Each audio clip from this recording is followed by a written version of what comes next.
جو اللہ کی قدرت کے قائل نہیں ہیں اور ثابت بھی کر سکتے ہیں، انسان کے لیے بھی ثابت کر سکتے ہیں کہ سوائے اس کے کوئی جواب ہی نہیں ہے اور نئی اور جو طرز فکر جو اس زمانے میں پیدا ہو گئی، اس لیے تھوڑی بہت تفسیر قرآن اور حدیث بھی اسی طرز پر کرنا چاہیے۔ سب لوگوں کو جس طریقے سے تعلیم ہوتی ہے، ان کا ذہن بھی انہی چیزوں سے متاثر ہوتا ہے۔ اس وجہ سے تربیت الاشاق جیسے مضامین جو اسی زمانے کے ہیں، یہ ضروری ہیں۔ یہ ایک قسم کی تفسیر ہے، یعنی قرآن تو اٹل ہے، اس میں کوئی تبدیلی نہیں ہوتی، لیکن تفسیر میں تو تبدیلی ہو سکتی ہے۔ انہی صاحب نے کہا کہ بزرگوں کا کام ہے، کیونکہ مادہ پرستوں نے سائنٹیفک تفسیر کرنے کی کوشش کی ہے، وہ غلط ہے۔ حضرت صاحب رحمۃ اللہ علیہ نے فرمایا کہ لوگ ہیں جو نہ سائنس سے واقف ہیں اور نہ قرآن سے، وہ تفسیر کرنے کی بچکانہ طریقے سے کوشش کرتے ہیں۔ ایک صاحب نے کتاب لکھی تھی، اس میں اللہ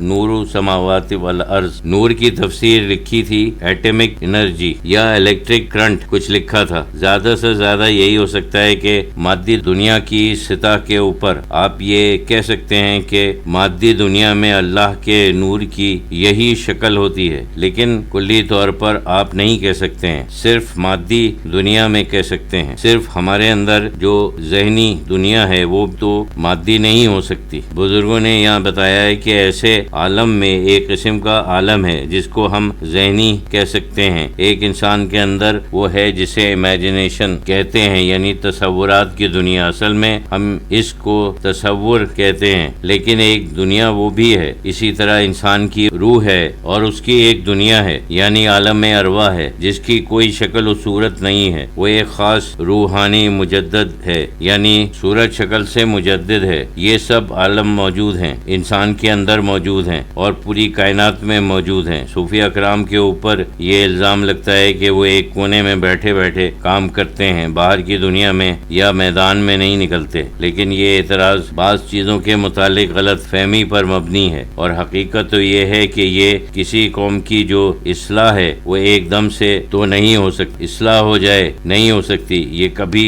ایسا نہیں ہوا۔ ہمیشہ یہ ہوتا ہے کہ ایک مرکزی گروہ ہوتا ہے، وہ تھوڑے ہوتے ہیں، پہلے یہ کام کرتے ہیں کہ وہ خود اپنی اصلاح کرتے ہیں۔ ان کی اصلاح کا اثر دوسروں کے اوپر آہستہ آہستہ ہوتا ہے۔ اگر اللہ تعالیٰ ان کی تائید کرے اور وہ اس قوم کے سربراہ ہو جائیں، بلکہ انہی کی وجہ سے قوم کے اوپر آہستہ آہستہ اثر ہونے لگتا ہے، پھر پھیلتے پھیلتے ایسا وقت آ جاتا ہے کہ جو لوگ ایسے ہیں کہ جو قبول نہیں کرتے، جو شرارت پر مبتلے ہوتے ہیں، جو شرافت سے نہیں مانتے، ان کو زبردستی دبانا پڑتا ہے اور ان کی طاقت ختم کرنی پڑتی ہے، یعنی جہاد کرنا پڑتا ہے۔ جب انسان اپنی اصلاح کرتا ہے پھر اس کا اثر دوسروں کے اوپر ہوتا ہے۔ اگر تائید الہی اس میں شامل ہو تو بہت جلد پھیلتا ہے۔ ویسے اگر اللہ کی مرضی نہیں ہے کہ پھیلے تو نہیں پھیلے گا، لیکن طریقہ یہی ہے کہ چند لوگ اصلاح پر ہو، بعد میں ان کا اثر پوری قوم کے اوپر پڑتا ہے۔ جیسے رسول اللہ صلی اللہ علیہ وسلم نے ہجرت کی تو پتہ یہ کہ اس زمانے میں مسلمان صرف چند سو تھے، بعض کہتے ہیں کہ صرف 300 تھے۔ ممکن ہے کہ وہ ہجرت کرنے والے تھے تو کچھ انصار بھی ہوں گے، مطلب یہ ہے کہ چند سو سے زیادہ نہیں تھے۔ جنگ بدر میں تو 300 کچھ زیادہ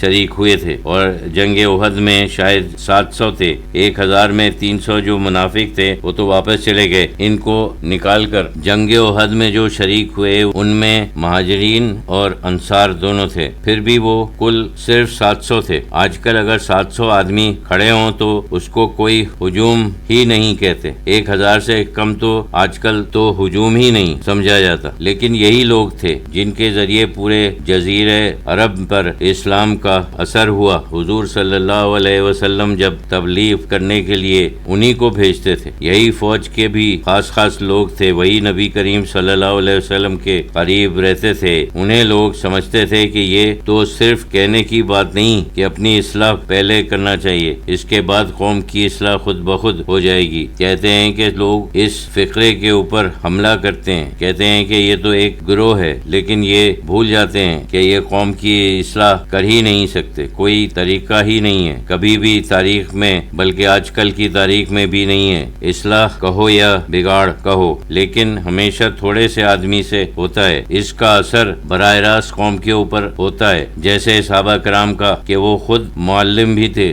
اور سردار حکومت بھی تھے. کم از کم حضرت عمر رضی اللہ تعالیٰ عنہ کے زمانے میں وہ پورے حاوی تھے، ہر چیز کے اوپر حاوی تھے. یہ وہی لوگ تھے جو رسول اللہ صلی اللہ علیہ وسلم کے قریب تھے. انہی کی وجہ سے اس وقت یہ شان تھی. حضرت عثمان کے آخری دور میں کچھ سازشوں سے کچھ اور ہی قسم کے لوگ اوپر آ گئے.